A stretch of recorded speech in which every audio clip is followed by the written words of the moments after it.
Masdan mo't makikita ang aking mga mata. Thank you for sunshine, thank you for rain, thank you for joy, thank you for pain. It's a beautiful day, it's a beautiful day. The wave is on fire, the day is getting high. This is my desire, the one to with us, but yeah. Woo! Cool down. Wave is on fire, the day is getting high. This is my desire, that I want to with us, but yeah. Cool down. Hello mga farm lab. Another day, another beach property na naman na meron tayo ngayon. Bali, napakagandang listing na naman ito. Tingnan nyo naman ang buhangin, napaka-solid. Yan, tabing kalsada to, clean title, maraming tanim na nyo. Nako, tamang-tamang investment, retirement, panalo to. Sa mga buyer natin na wala pang beachfront, ito na yung pagkakataon nyo.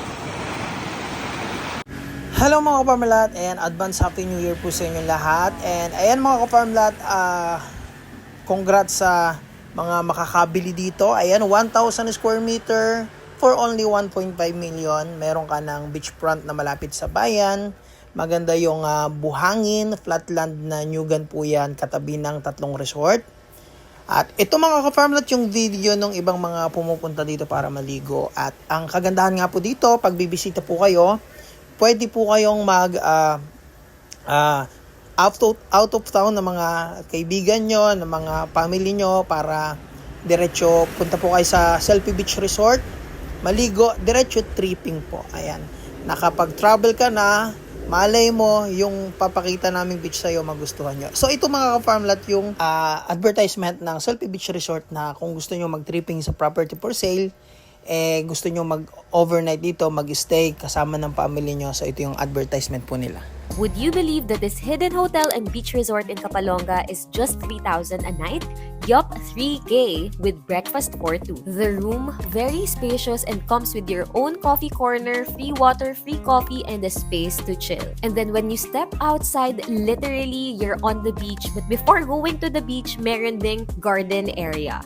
Cabanas are ready. Pwede din mag-set up ng tent if you're into that, and you get free parking too. The service is quality too, pero with that province-style hospitality, so that's a plus. And the bathroom, it's 10 out of 10 for me. This is Selfie Beach in Kapalonga, Camarines Norte. It's peaceful, simple, and it feels like home. Let me know in the comment section if 3,000 is sulit for you too. So ayan mga ka-farmland, sa mga nais pong mag-inquire at mag-visit, so ako po mismo yung makakasama nyo pag-tripping po dito at i-guide na lang po. Madali lang naman i-locate yung property po. I-search nyo lang yung Selfie Beach Resort at yung property for sale natin, Karatig po. So yan po yung video natin ng summer dyan. So sobrang ganda po. Kaya imagine mga ka-farmlat, sa area na to, meron kang 1,000 square meter, tas ganyan kaganda pag summer. Ito naman po pag tag-ulan. Ayan, so presentable pa rin naman. So hindi siya ganun kadugyot. Which is normal naman po yan sa mga beach. Ayan. Tas ay lang po yung town proper. So kagandahan sa beach na to, malapit sa bayan. Katabi lang po ng dinadayong beach dito. Ito naman po yung farmland area niya. Flatland po ito mga ka-farmland. Tapos marami po siyang tanim na nyog. Makikita nyo naman doon sa Google Map view na ipapakita natin mamaya.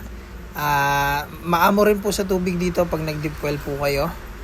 Ayan. So pagpasensya nyo mga ka-farmland yung video natin dahil kukunti pa lang yung video natin dito dahil ito lang yung meron ako sa gallery nung binisita ko yung property. So in advance ko lang yung pag-upload natin sa video para sa next punta natin may panibago na naman tayong vlog. At sa ngayon mga ka-farmland, papakita ko sa inyo yung Google Earth Map view para makita nyo po yung mga anong karatig ng property. Ano po? Mga ka-farmland, so pagpasensyahan muna natin yung video natin ngayon kasi yung mga video na yan para maihapyaw ko lang mapakita sa YouTube pero hindi pa yun yung video natin na pang market. Ano po? So yan lang yung raw video na meron tayo sa gallery. Ano po? So sa ngayon mga ka-farmlat, yung pinaka-location ng property ay sa bayan ng Kapalonga. So para mabilis po siya i-locate kasi isi-search nyo lang Selfie Beach Resort. So pag sinearch nyo po yung Selfie Beach Resort, eto po yung resort, ayan po yung kalsada. So yung kadugsong po nitong Selfie Beach Resort, eto na yung property for sale. Eto na po yan. Yan mga ka-farmlat. So eto na siya. Yan. Tabing kalsada rin po at makikita nyo po, marami siyang tanim na nyog kaya may income po ang property pagdating sa nyog. Dahil tabing kalsada siya, may source din siya ng kuryente. Ano po? May cellphone signal din po dyan. So ang kagandahan dito sa resort pong to, marami po yung mga karatig na resort. Parang nasa Google Earth tayo, no? So dito tayo mag-check para mas updated po dito eh. Kapalonga. Yan. Selfie Beach Resort. Ayan mga ka-farmlat. Ayan. So ito yung Selfie Beach Resort. Yung katabi ng Selfie Beach Resort, meron pang Solok Beach, meron pang Tinagong Beach. Ayan, meron pang Costa del Marca. Ayan. Yan yung mga beach po. Kumbaga, yung kalidad ng ating property pang beach resort talaga po. So kung bakasyunan, investment or retirement place po, tamang-tama yung property mga ka-farmlat. At yung kalsada po yan, mahaba pa po rin naman. Ayan, papunta pa dito sa may mga beach po dito. Ayan. So as you can see mga ka-farmlat, ayan, ito yung property for sale po natin. Ang town proper lang po ay ito. So kaya malapit po tayo sa town proper. Kaya kung retirement place po, tamang-tama yung property. Kasi kung nandyan na po kayo naninirahan, yan po, malapit lang pumunta ng town proper para mamalingki po. So ayan. So para po sa paliguan naman ng mga bata, yan, safe naman po siya kasi kung titingnan nyo po, hindi po siya biglang lalim. Ayan, makikita nyo. Hindi siya biglang lalim yung beach area. Tsaka malapad yung shoreline po niya. So magandang laruan po ng mga bata yan pag nagtatampisaw po. So kung mahilig ka naman sa adventure, ayan, pwede ka pong mag-island hopping. Ayan, ito po yung pulong Hanjanlo. Hindi ko alam mga pronounce dito. So yan, 1.5 million bawat 1,000 square meters. So sa bawat 1,000 square meter, free transfer naman po yan. Tapos as you can see yung kalsada po dito, ayan, makikita nyo, ililigaw po yung kalsada dyan para hindi matuhog yung property ng kalsada. So ang mangyayari, kalsada, property, dagat. Kaya paggagastusan din talaga to ng seller natin. At ang kagandahan mga ka-farmlat, napaka-clean ng title po natin. Malinis na malinis. Yan, dahil nakita po natin lahat ng documents ng seller, dahil dumayo po kami dito sa Cavite para i-meet po yung seller natin at makita lahat ng documents po nila. Kita nyo, nag-meeting po kami. Ay, wala tayong sakit sa ulo dyan. So abangan nyo po yung mga future upload natin. Pero mga ka-farmlat, 1.5 million lang to. 1,000 square meter, katabi ng resort, malapit sa town proper. Mabilis lang to maubos, kaya paunahan to mga ka-farmlat, mag-reserve na po kayo. At kung naghahanap pa kayo ng mga option mga ka-farmlat, i-upload ko na rin yung mga pwede nyong option na pamimilian ng mga beach property for sale natin na available pa. So ayan mga ka-farmlat, panoorin nyo po. Di ko na nadiligan ang binhi ng iyong pagmamahal. Ayoko nang sapilitan, ibuhos ang lahat ng dinadamdam. Ang tangi kong hiling ay mahawa ka ng iyong mga kamay at dalirihan. Mandaan-daang aklasin ng mga salita. Ang puso mong sabi sa yakap pa nag-iisa. Kaya tahan na ka mo, sumandal ka mo.